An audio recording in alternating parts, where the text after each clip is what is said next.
Bonjour à toutes et à tous. Est-ce que vous allez bien aujourd'hui? Est-ce que vous allez bien aujourd'hui? Oui. Ah, c'est un peu mieux. Alors je sais que dehors il fait froid, mais réchauffons notre cœur avec l'amour de Jésus aujourd'hui ce matin. On est content d'être là. Enfin, moi personnellement, je suis content d'être là. Je ne sais pas pour vous, mais vu les sourires de certains, je pense que oui. Et ça me fait plaisir de vous retrouver aujourd'hui pour ce culte, ce premier culte de la JA de ce mois-ci.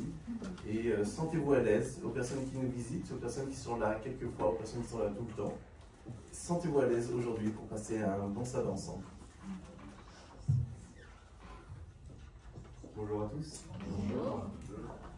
Tu es béni, Dieu de l'univers, car tu nous rassembles ce matin en ce lieu. Tu nous as appelés et nous avons répondu à ton appel. Tu viens nous visiter et déposer en nos cœurs les mots de ta promesse. Tu nous accueilles, tu donnes une place à chacun de nous. Tu es béni, car tu fais route avec nous. Tu es là sur nos chemins, compagnon de toujours. Sois avec nous et avec ceux qui n'ont pas pu être là ce matin. Visite notre cœur et notre esprit. Seigneur, viens, nous t'accueillons. Bonjour à tous. Bonjour. Maintenant, je vais vous inviter à prendre la position qui sera le mieux pour vous pour la prière.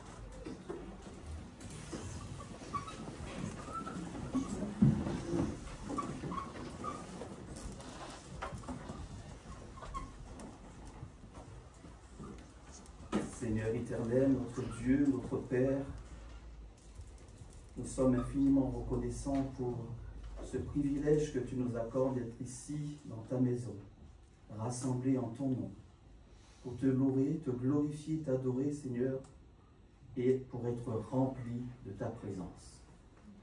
Merci, Seigneur. Merci pour cette semaine écoulée. Merci pour tes bénédictions et tes protections que sans cesse tu nous accordes, Seigneur. Nous voici prosternés devant toi en cet instant. Nous te demandons encore une fois de plus, et nous le savons, ta parole le dit, lorsque nous sommes réunis en ton nom, deux ou trois, tu es au milieu de nous. Sois le bienvenu parmi nous, Seigneur éternel, notre Dieu. Sois le bienvenu dans nos cœurs, et nous t'offrons ce que nous avons de plus cher, notre vie, Seigneur. Parce que nous savons que c'est toi qui es notre Créateur. Louange à toi, Seigneur. Nous avons une pensée pour ceux et celles qui ne sont pas parmi nous ce matin. Là où ils se trouvent, nous savons que ta bénédiction est sur eux.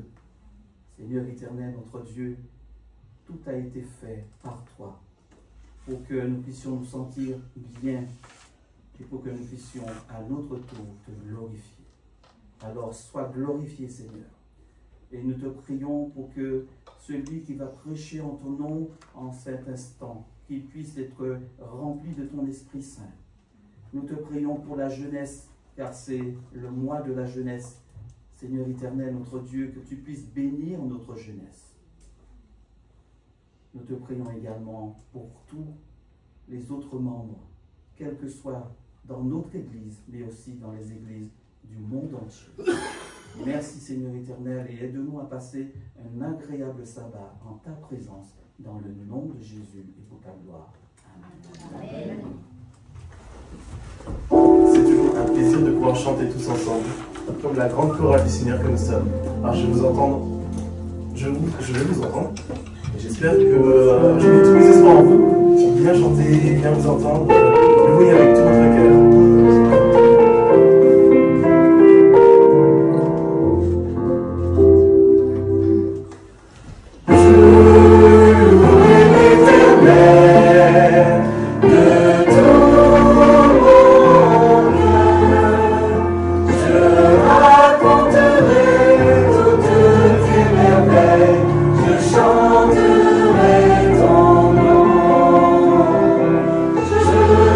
Je louerai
Qu'ainsi, tout homme pieux te prie au temps convenable. Si de grandes eaux débordent, elles ne l'atteindront point nullement. Tu es un asile pour moi, tu me garantis de la détresse, tu m'entoures de chants de délivrance.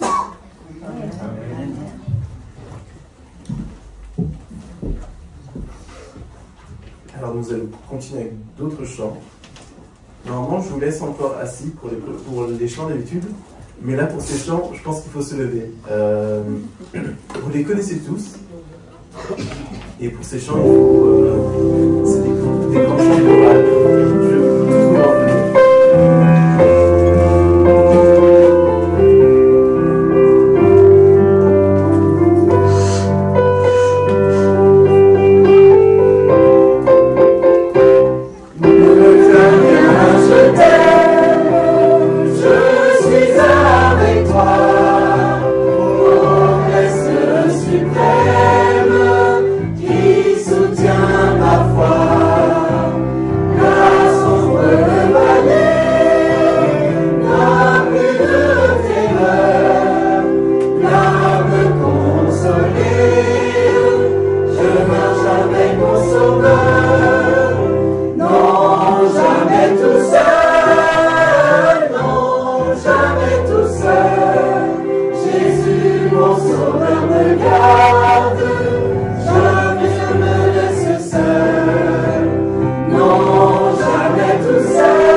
Je suis toujours avec toi.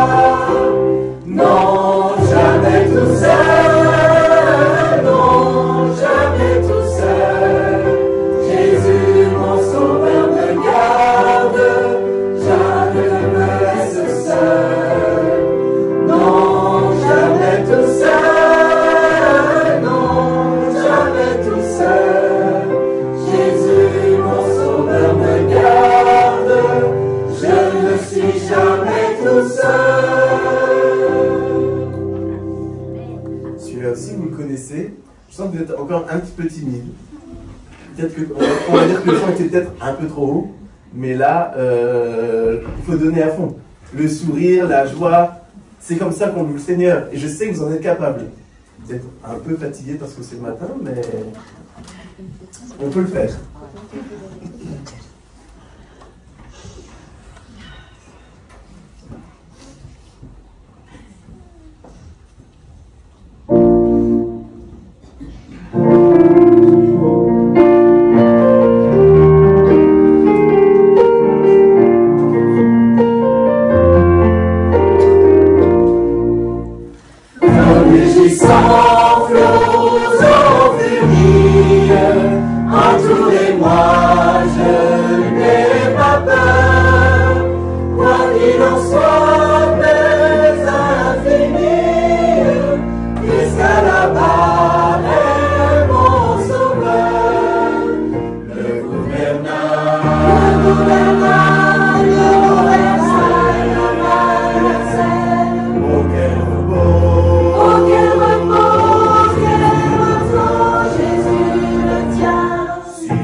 Seigneur Tout-Puissant, nous venons devant toi avec reconnaissance pour tout ce que tu nous donnes chaque jour.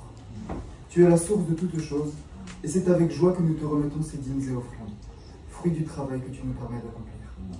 Bénis ces dons, Seigneur, pour qu'ils puissent servir, selon ta volonté, à l'avancement de ton royaume, au soutien de ton Église et au secours de ceux qui sont dans le besoin.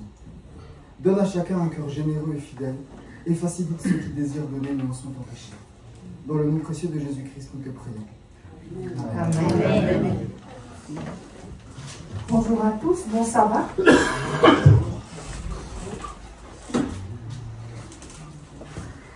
Alors l'histoire d'aujourd'hui, c'est l'histoire de Jésus dans la tempête. Il y a très longtemps, j'étais la GIA. Longtemps. Et on faisait la pluie. Je ne sais pas si vous vous rappelez la pluie. On va essayer. Moi aussi, je suis jeune, oui.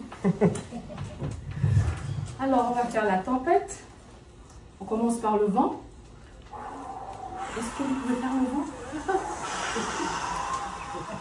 La pluie commence tout doucement, un doigt. Un peu plus fort, 2 doigts. Plus fort, 3 doigts. Encore plus fort, 4 doigts. Et là, la tempête, 5 doigts avec les tonnerres. Bravo. Donc, c'est ça la tempête à la GIA.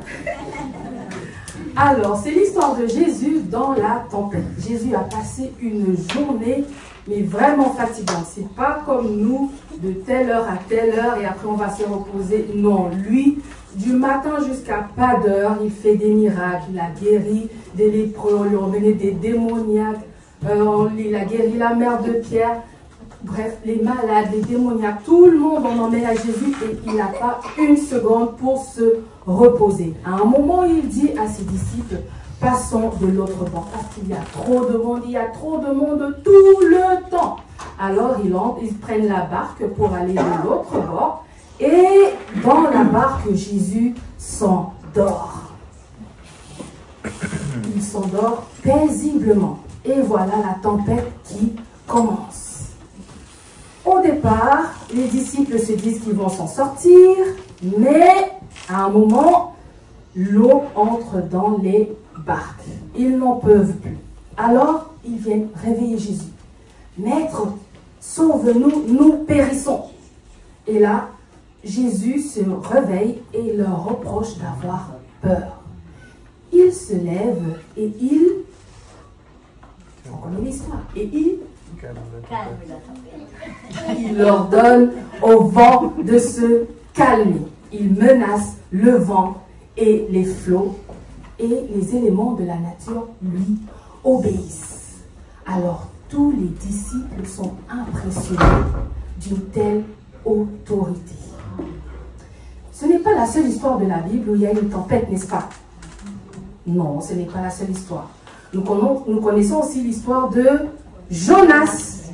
Jonas qui, bizarrement, voulait fuir de la face de Dieu. Comment on arrive à faire ça? On ne sait pas. En plus, un prophète qui se dit, je fuis de la face de l'Éternel. Il est prophète et il se dit, ah, je vais aller quelque part où Dieu ne va pas me voir. C'est bizarre, hein? Oui, il a essayé, Jonas, de fuir de la face de Dieu. Et pareil, il va s'installer au fond de la barque et il s'endort. Ah, il est bien. Et puis les flots qui menacent à cause de lui et il dort. Il a fallu que les autres viennent le réveiller, mais implore ton Dieu, peut-être qu'il va faire quelque chose avec cette tempête. Et Jonas n'avoue même pas ce qui s'est passé, hein. Il dit même pas pourquoi il y a cette tempête, il reste tranquille, genre j'ai rien fait. Et puis là, il décide de faire quoi? De tirer au sort pour savoir qui emmène ce malheur. Là encore, Jonas ne dit rien. Il a fallu qu'on le découvre. Le sort est tombé sur lui. Et bien oui, c'est à cause de toi qu'il y a cette tempête.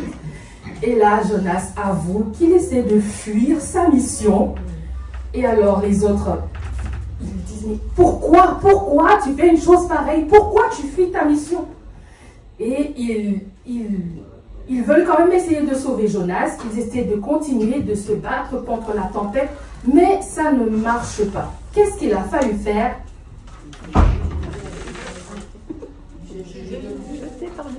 Merci. Jonas a dit, la solution est de me jeter par-dessus bord. Là encore, il a une grande confiance en l'Éternel, en Jésus-Christ.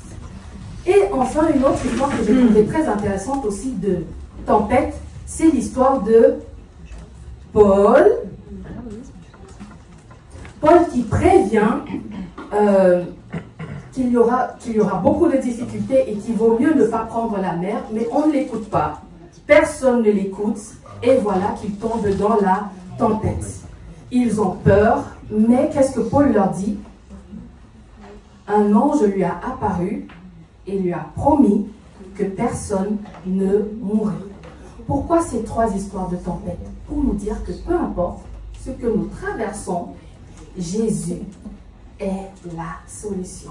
Amen. Amen. Bonjour à tous. Alors, Ange nous a raconté le micro.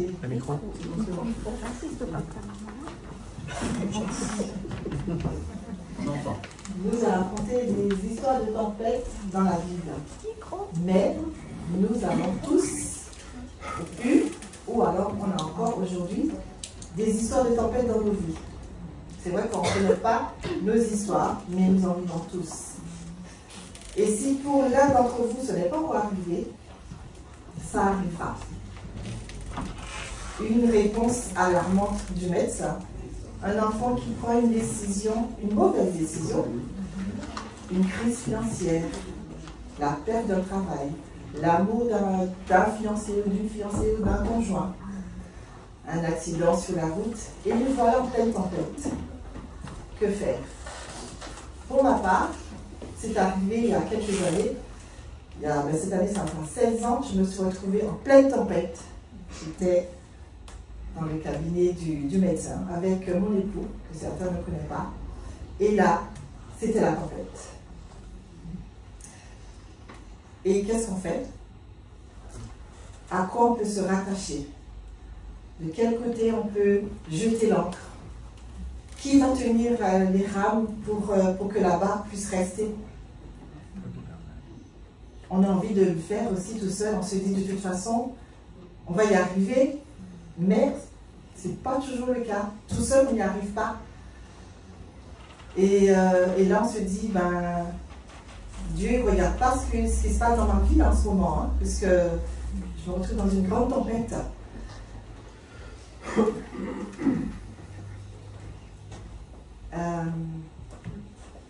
Je me rappelle que moi, j'ai essayé seule de ramer. Est-ce que vous vous voyez une fois dans une barque, tempête, et vous êtes en train de dormir tranquillement, et en se disant que la barque, elle ne va pas chavirer? Non, il n'y a personne qui veut faire ça. Tout le monde a envie d'essayer de faire soi-même. Et le jour où on se dit, il faut que je laisse Dieu prendre les rênes.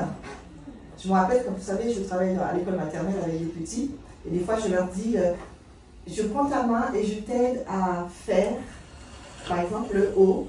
Il y en a qui résistent, et donc le haut, il est mal fait. Et il y en a qui me laissent les aider, et voilà, il y a un super beau haut qui se fait. Mais je sens des fois la résistance, je dis, laisse-moi faire. Et c'est vrai que Dieu nous dit souvent ça, laisse-moi faire. Et quand il me laisse faire, ils arrivent à le faire. Et quand je laisse Dieu faire, ça va, la tempête se calme. Jésus ne nous donne pas la recette magique pour éviter toutes les tempêtes de notre vie. Il n'a pas promis de nous épargner toutes les difficultés. Je pense que vous avez déjà vécu beaucoup de difficultés et vous savez. En revanche, il nous a promis la force de les surmonter. À quelles conditions? De lui faire confiance et à condition que nous le lui demandions.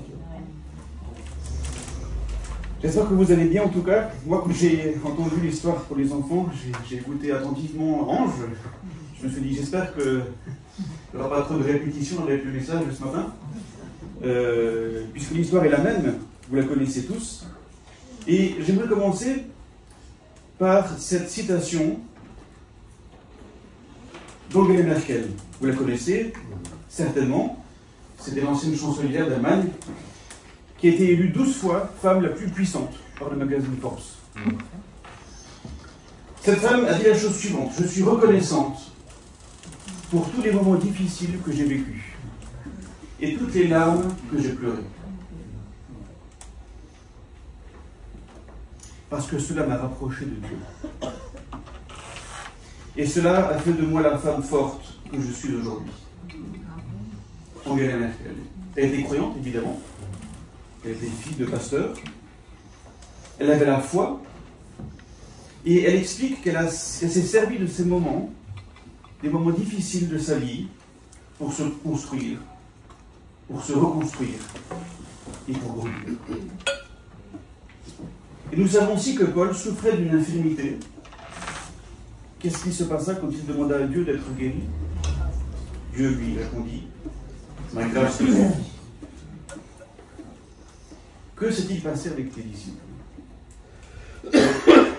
Je vous invite à prendre votre Bible et à reprendre l'histoire que nous a racontée Ange en détail dans Matthieu chapitre 8, et versets 23 à 24.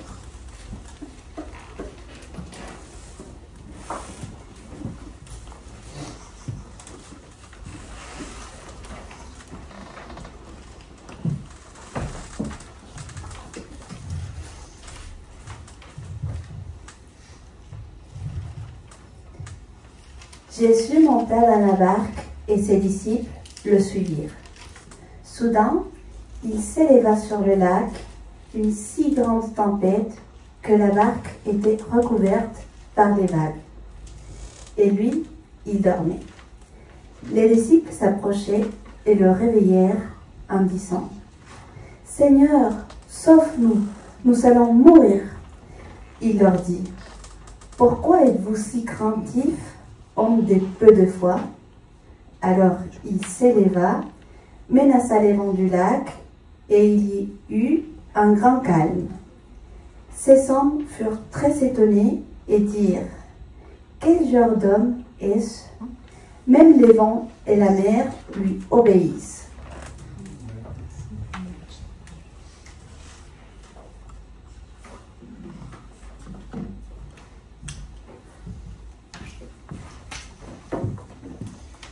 Cette histoire est courte, même si elle est présente dans les 3 évangiles, on a peu de détails. Le texte est relativement concis, mais il est néanmoins assez riche d'enseignements. La scène, donc, vous l'avez compris, se déroule le soir. C'est en tout cas ce qu'on apprend dans l'évangile de Marc. Jésus est très fatigué, on imagine qu'il a enseigné toute la journée, à toute la foule pendant la journée, et il demande aux disciples de traverser le lac. C'est Jésus qui fait cette demande. Il demande de traverser le lac en bateau pour atteindre l'autre rive. Il est fatigué, mais il est, j'ai envie de dire, épuisé au point qu'il s'endort. Et là, déjà, moi, je suis surpris. Je ne sais pas pour vous si vous avez un sommeil facile, mais personnellement, quand j'ai déménagé de chez moi, j'ai mis 6 mois avant de pouvoir m'endormir. C'est la vérité, 6 mois.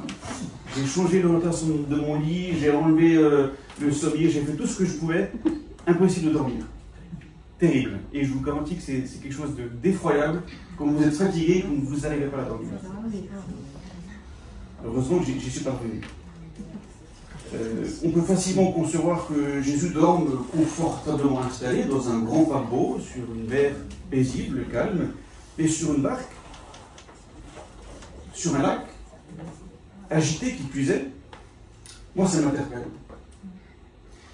Et dans la suite du récit, la situation se dégrade peu à peu, puisque, en effet, pendant leur trajet, les disciples font face à une tempête.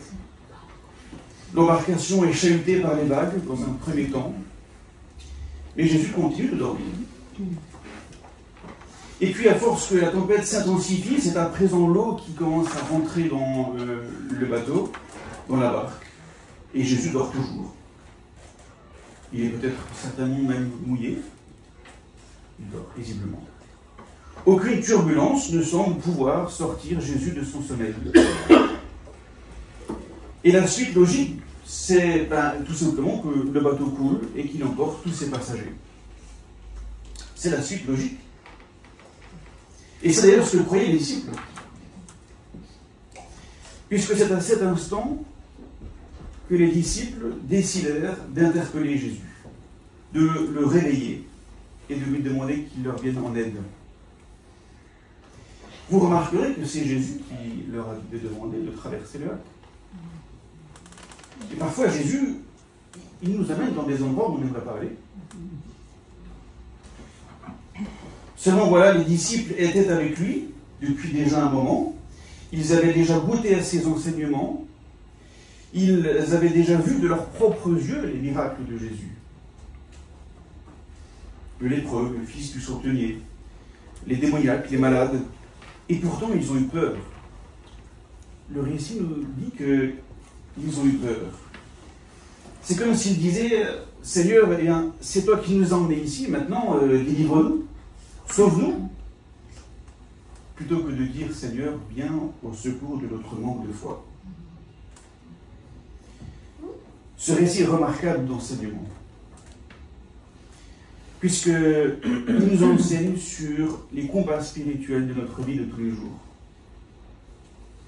Dieu s'intéresse à chacun de nous et il veut qu'on partage avec lui nos souffrances.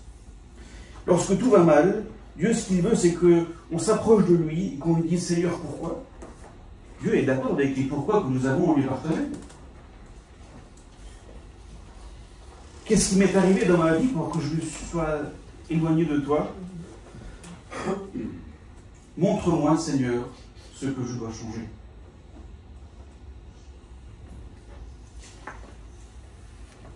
Et vous savez qui c'est qui va profiter de ces moments-là? Chaque difficulté que vous rencontrerez, c'est une opportunité pour l'ennemi de vous décourager. Quand vous faites face à des difficultés, l'ennemi est là.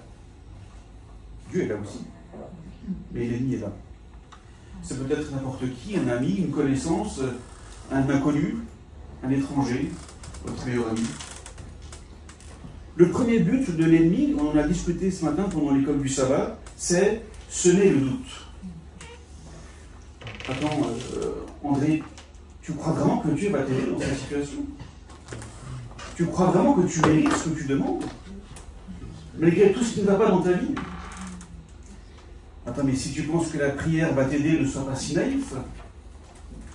Comment peux-tu espérer une intervention de Dieu alors que tu n'es pas fidèle, tu n'es pas allé à l'église, tu ne donnes pas ta dîme, tu n'as pas fait ci, tu as fait cela? Le deuxième objectif de l'ennemi, c'est de te faire peur. Les disciples ont eu peur. Combien de fois dans la Bible nous retrouvons ce sentiment? Et là, je ne parle pas de la peur qui va nous faire rebondir, nous faire réagir, nous encourager, nous ressaisir. Non, je parle d'une peur qui paralyse.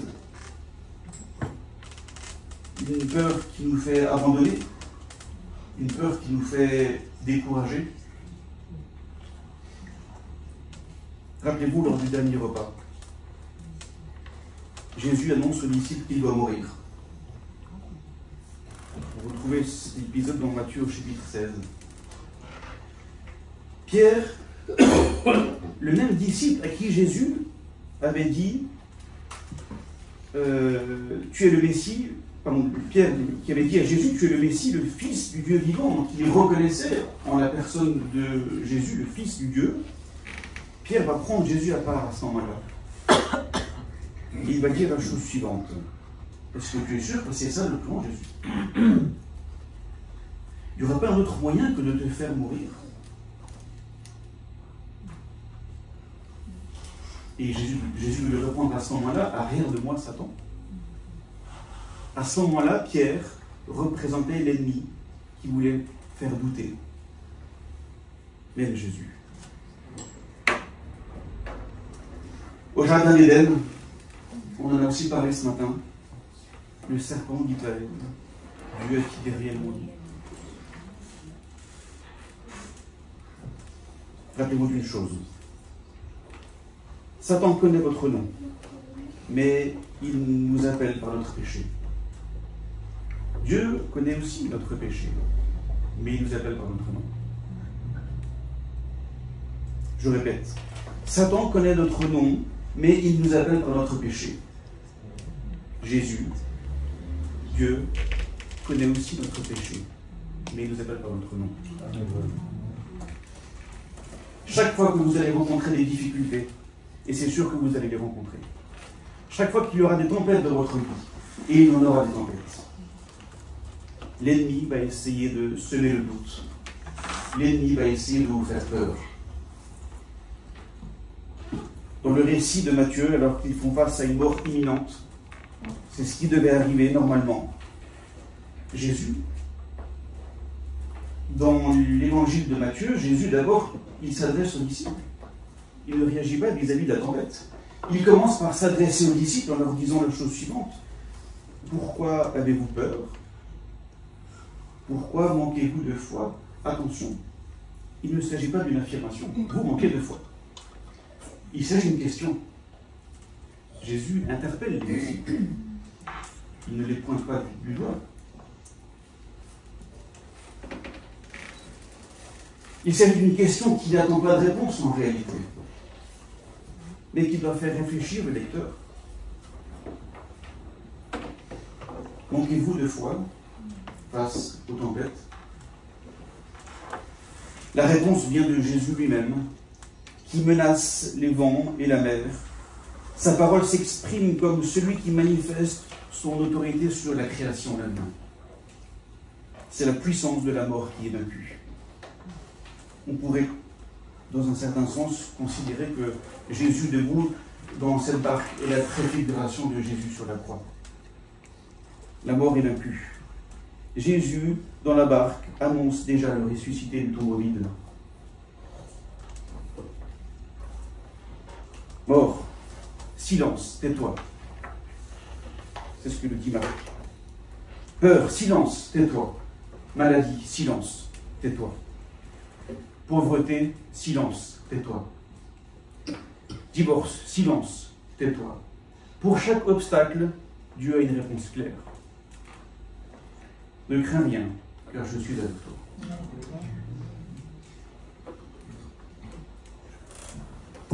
Bonjour.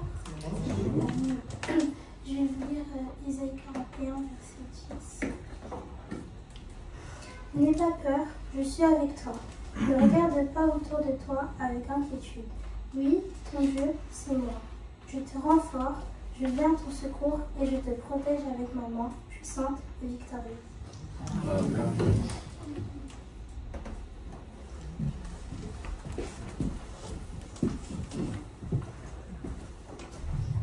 Bonjour à tous. Alors, nous avons lu ce verset qui est très rassurant. Dieu, même quand on a peur, il prend le temps de nous rassurer. Et dans ce verset, nous avons deux instructions. Ne crains rien et ne promène pas de regard inquiet. Et tout le reste, ce sont des promesses. Nous avons chanté ne crains rien, je t'aime. Mais ici, dans ce verset, Dieu décortique ce je t'aime en 5 promesses différentes. D'abord, il dit Dieu est avec nous. Lorsque nous pensons être seuls dans la tempête, quand tout se passe mal, quand on ne sait pas comment s'en sortir, Dieu nous rassure, le Dieu Tout-Puissant nous rassure qu'il est avec nous. On n'est pas tout seul. Même si on a l'impression qu'on est seul, Dieu est là. Deuxième promesse, Dieu est un Dieu personnel. Quand il dit « Je suis ton Dieu », il essaie de nous rappeler tout ce qu'il a fait pour son peuple. Toutes les fois qu'il a délivré son peuple des mains des ennemis. Et il dit que ce même Dieu tout-puissant, c'est notre Dieu aussi. Personnellement, individuellement. C'est impressionnant. Parce que comment un Dieu qui paraît aussi loin, dans les cieux, il se fait personnel et accessible à chacun de nous. Troisième promesse, Dieu est la source de notre force.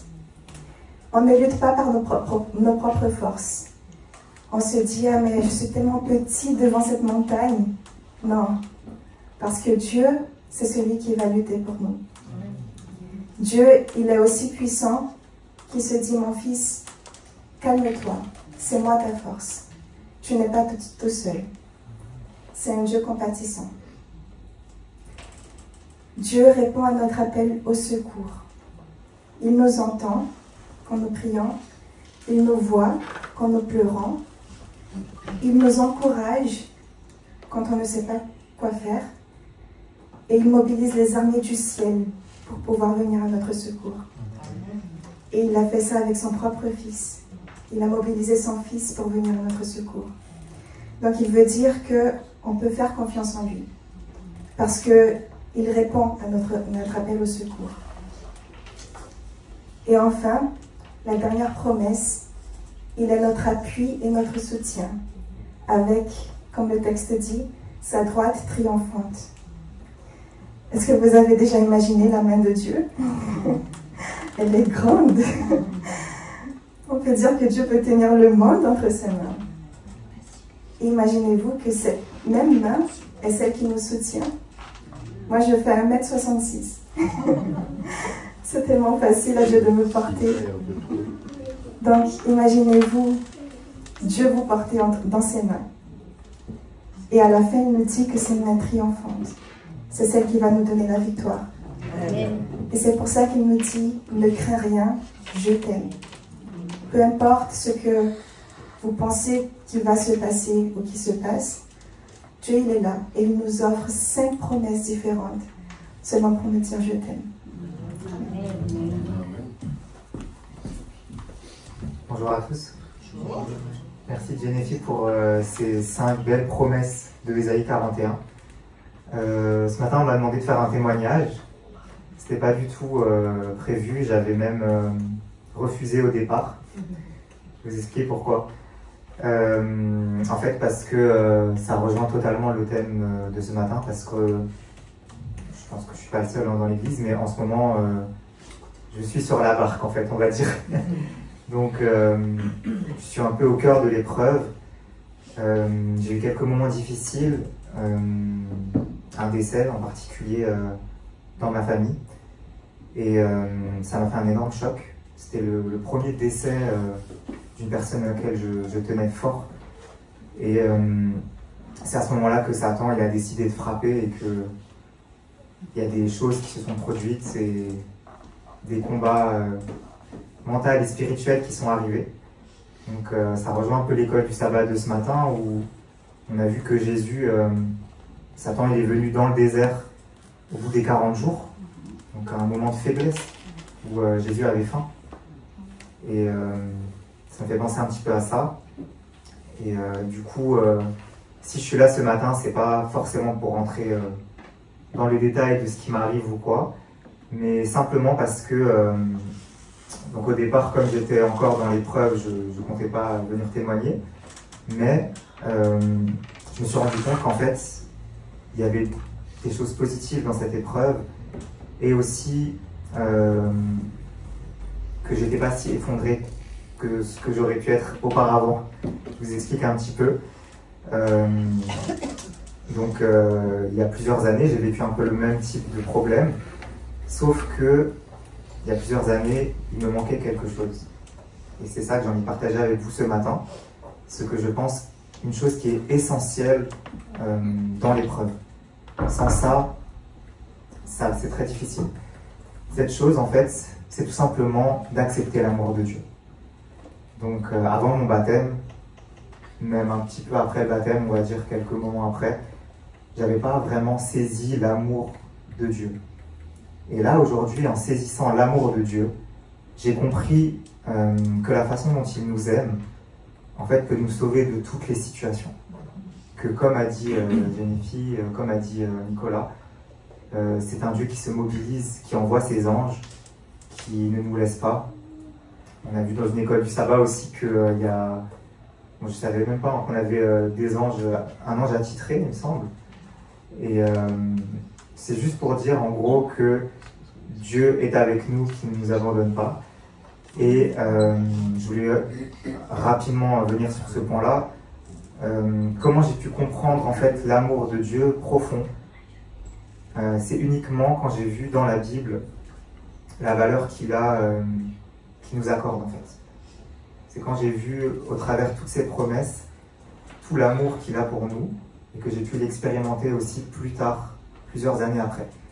Donc, mon témoignage est un peu décousu parce que j'ai pas énormément préparé, mais pour faire simple, en gros, c'est que là, il n'y a pas très longtemps, que j'ai réalisé que des épreuves que j'ai eues pendant de longues années, pendant plus de 6 ans, on va dire, que j'ai compris en fait l'intérêt de ces épreuves, et que j'ai compris que sans ces épreuves, je ne pourrais pas comprendre comment Dieu m'aime et je ne pourrais pas profiter pleinement de tout ce qu'il a à m'offrir, de tout l'amour qu'il a à me donner à travers lui et à travers les autres. Donc c'est un gros thème, j'aimerais bien en reparler peut-être une prochaine fois à l'église. Je ne vais pas rentrer dans les détails, mais ça rejoint un petit peu le sel qu'on a eu aussi avec la jeunesse il y a quelques temps, qui parlait de la valeur et où était notre valeur. Et donc c'est un point sur lequel moi j'avais toujours du mal, parce qu'à l'église je trouve que c'est pas un sujet qu'on a l'habitude d'aborder. Le fait d'aimer les autres, ça on en parle toujours, mais le fait aussi de s'aimer soi, c'est pas un sujet je trouve très abordé dans l'église, parce que souvent ça renvoie l'idée de l'orgueil, de ne pas être humble, de la fierté. Mais il y a quand même aussi, c'est quand même un aspect important de la Bible en fait, parce que Dieu nous dit en fait, dans l'un de ses commandements, deuxième commandement pour moi le plus haut, aime les autres comment? Comme toi-même. Comment tu peux aimer les autres comme toi-même si toi tu t'aimes pas autant? Tu peux pas aimer de la bonne manière. Donc, c'est un autre thème que j'aimerais bien un jour partager à l'église, mais tout ça pour vous dire que, en gros, là, dans les épreuves qui sont en train de se produire, ce qui me rassure, c'est de savoir que Dieu m'aime, qu'il me soutient, qu'il est avec moi, qu'il est avec vous, que si vous avez des épreuves aujourd'hui, que si vous en avez demain, parce que c'est comme ça, on est sur Terre, on ne pourra pas vivre sans avoir d'épreuves toute notre vie, et ça fait partie du plan de Dieu. Dieu est avec vous, il vous soutient, il vous porte de sa main, de sa droite triomphante. Et moi, ce qui m'a rassuré dans tout ça, c'est de me dire qu'il a un plan. Comme il a dit Nicolas tout à l'heure, Dieu a un plan et je m'abandonne totalement à lui. C'est ça la différence du moi d'il y a quelques années. C'est que là, je sais que peu importe ce qui va se produire dans les prochains temps, parce que les problèmes ne sont pas encore résolus, même s'il y a des situations voilà, que je veux éviter, je lui fais confiance. Je sais qu'à la fin, il me fait la promesse que tout va bien se finir. Que c'est dans sa parole qu'il a pour nous des projets de bonheur et non des projets de malheur. Il nous conserve son amour éternel. Voilà. Donc je voulais simplement partager ça avec vous et vous encourager si vous vivez vous aussi des épreuves en ce moment. Surtout, ne regardez pas aux difficultés, aux souffrances. C'est sûr que ça va arriver, c'est sûr que vous allez ressentir des choses, mais abandonnez-vous à Dieu totalement. Soyez libres, comme Jésus sur le bateau. Soyez tranquilles, et c'est tout entre ses mains. C'est ça la promesse qu'il a pour nous. C'est qu'il sera là et qu'il fera les choses. Il y aura une belle fin en tout cas. Voilà. Je vous remercie beaucoup pour votre écoute. Je vous souhaite encore un très bon sabbat à tous.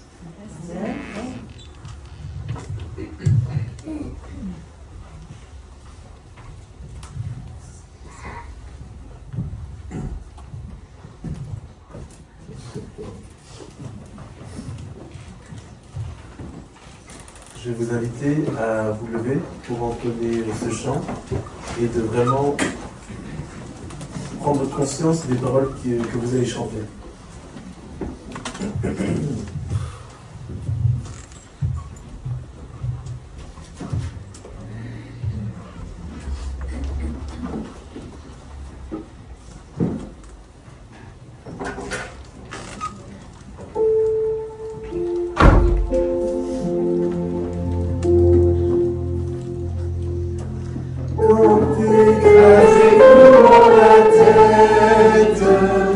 Tu te nourris de tes malheurs.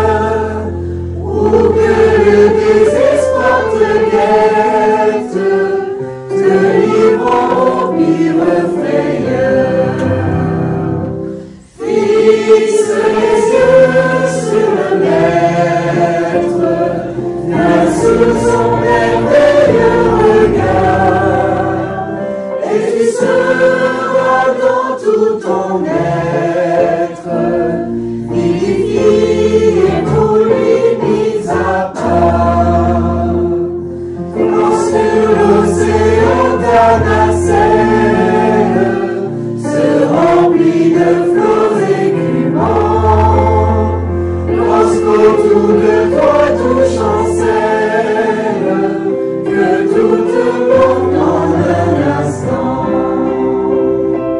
Fixe les yeux sur le Maître, bien sous son merveilleux regard, et tu seras dans tout ton être, divine pour lui mis à part. Quand ton cœur même devient tiède, en perdant ton premier amour, quand le péché caché t'obsède, te tourmente au demi de jour.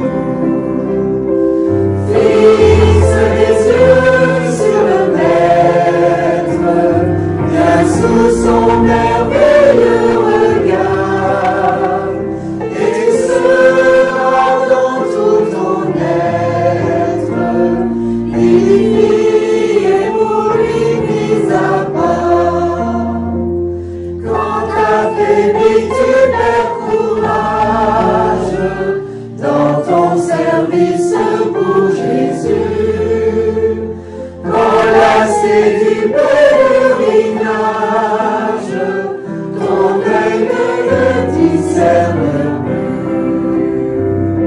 plus. Fixe les yeux sur le Maître, bien sous son merveilleux regard, et tu seras dans tout ton être, édifié pour lui mis à part.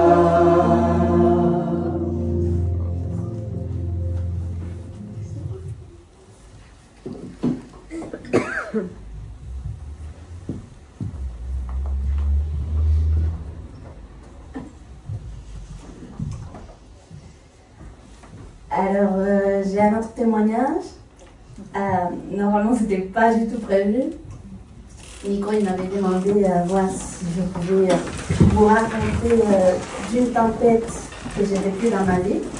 Normalement, on va dire que j'ai vécu plusieurs tempêtes, mais moi, je pense que j'ai vécu une vie très très belle, parce que je suis adventiste depuis très très petite. Alors j'ai la foi en moi, j'ai une personnalité, peut-être c'est ça qui fait que je reconnais Dieu dans toute ma vie. J'ai jamais eu vraiment une fois où j'ai douté, donc des fois on me demande si ma vie a été belle et je dis tout de suite oui. Et je le dis toujours, oui. Mais bon, Nico, il m'a dit, est-ce que tu pourrais donner un témoignage? Et moi, je me suis dit, non, je ne vois pas le pourquoi. Et là, après la prédication, je me suis dit, est-ce que peut-être je ne suis pas en train d'entendre la voix de Satan au lieu d'entendre la voix de Dieu? Et je me suis dit, bon, je pourrais quand même donner un témoignage, parce que c'est quelque chose qui a servi beaucoup dans ma vie, qui m'a donné à moi en premier le témoignage, et que peut-être c'est un peu égoïste de ne pas le partager. Alors, on dit en Amérique latine, on a peut-être plus l'opportunité de voir la main de Dieu nous aider. Pourquoi? Parce qu'il y a beaucoup plus d'insécurité. Et on va dire la vie elle est un peu moins confortable qu'ici. Même si je l'ai déjà vu, j'ai déjà vu la main de Dieu ici dans ma vie, ici en France. Je veux vous partager un témoignage que j'ai vécu au Venezuela. Au Venezuela, normalement, il y a énormément d'insécurité. Depuis petite, ma mère, elle m'avait préparée à être attentive dans la rue, si jamais il y avait quelqu'un qui me suivait, etc. Et donc, moi, j'étais une fille très réveillée, à ce point-là. Donc, j'avais jamais vécu un le mot peut-être c'est pas cambriolage, parce que cambriolage c'est chez toi, mais on va dire une agression dans la rue par exemple. J'avais jamais vécu, parce que j'étais hyper attentive. Dès que je voyais quelqu'un derrière moi, je me mettais dans un magasin ou un truc comme ça pour l'éviter. Et même j'ai aidé mes amis, je disais regarde là c'est pas bien, donc il faut s'échapper vite fait. Donc un jour et un sabbat, j'étais tranquille dans ma chambre et je dormais avec une autre personne de ma famille à côté. Alors pendant que je dormais, j'ai commencé à rêver qu'il y avait des gens qui voulaient rentrer dans la maison. Alors, quand je me réveille parce qu'il a eu un coup très très fort et je pensais que c'était mon beau-père qui voulait m'embêter parce que je dormais. Parce que, bon, moi j'ai un sommeil très très lourd. Alors, je pense que j'ai senti ça au moins 2-3 fois. Mais la troisième, je me suis dit non, là ça suffit, qu'est-ce qu'il fait? Donc je me réveille et je m'assois dans le lit. Et dès que je vois qu'il y a 3 hommes qui rentrent dans ma chambre avec des pistolets. Et je sais pas, mais bon, quand on s'est réveillé de voir ça, on s'est dit, mais est-ce que je suis toujours en train de rêver? On voit un peu flou et comme ça. Et donc, je me dis, non, ça c'est pas possible. Mais tout de suite, je sens le pistolet dans ma tente. Alors là, c'était froid et tout, et je me suis dit, ah, quand on dit qu'on sent comme ça, c'est pas un rêve. Alors, je me suis dit, mais pourquoi moi? Là, ma tête, elle était tout de suite dans le pourquoi moi, qu'est-ce qu'il y a, pourquoi chez moi, je suis quelqu'un qui réfléchit toujours à ça, pourquoi dans ma maison, où normalement, je suis censée être en sécurité. Alors bon, ça s'est passé plusieurs minutes. Une situation très très dure. Là, c'était la tempête. Et je me rappelle que j'ai perdu énormément longtemps. Bon, en me rappelant, parce que donc au Venezuela, comment ça peut arriver facilement. On a tous les conseils qui arrivent, ne le regarde pas, ferme les yeux, plein de trucs, parce que sinon, après, ils partent, et avant de partir, ils te tuent, pour pas le reconnaître dans la rue, par exemple. Donc j'avais plein des pensées dans ma tête. Et il y a eu un moment où je me suis dit, attends, jusqu'à maintenant, t'as pas encore prié? Et donc là, je me rappelle pas si j'étais assise ou couchée, mais je me suis couchée et j'ai commencé à prier. Et moi, je suis aussi une personne qui a une mémoire un peu bizarre, parce que je peux me rappeler toutes les histoires que j'ai entendues à l'église quand j'étais petite, par exemple, mais je ne me rappelle pas les personnages.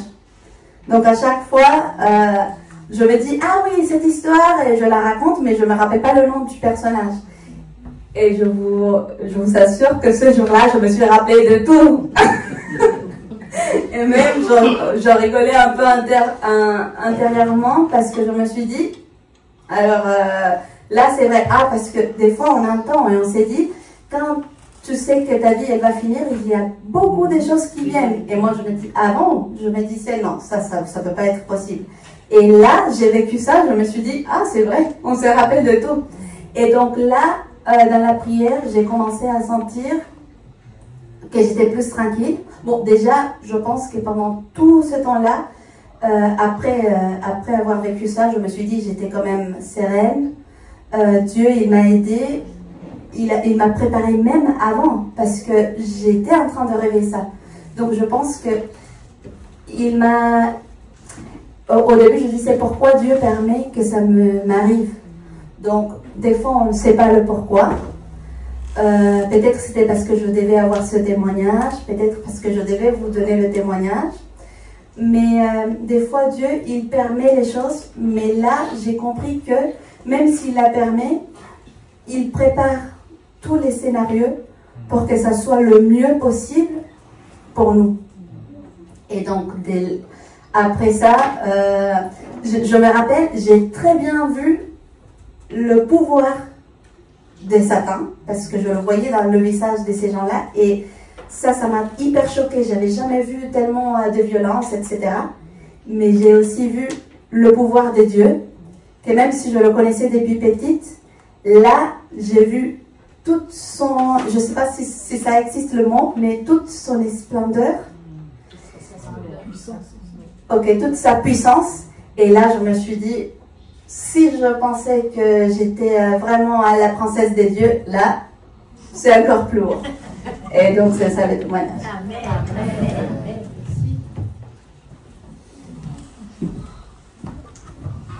Je vous invite à vous lever. Il y a un petit navire pour la prière.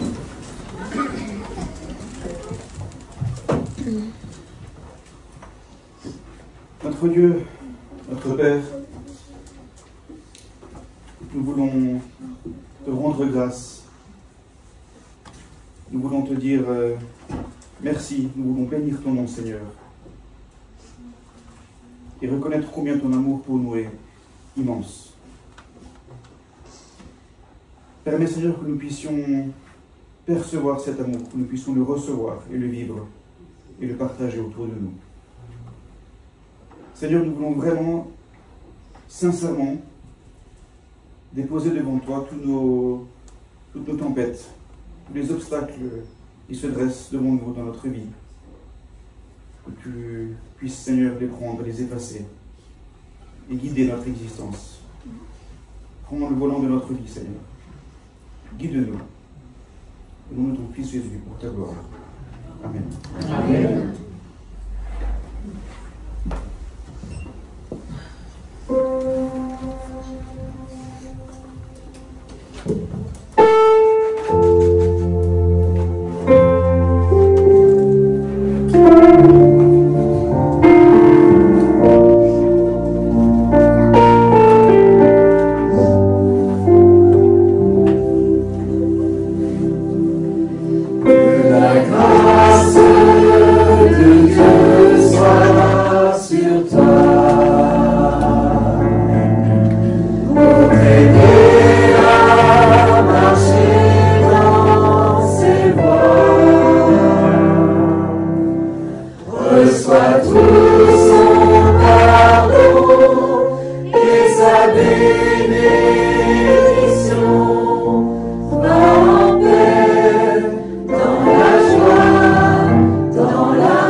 À toutes et à tous, un très bon sabbat. Passez une bonne fin de journée. Merci.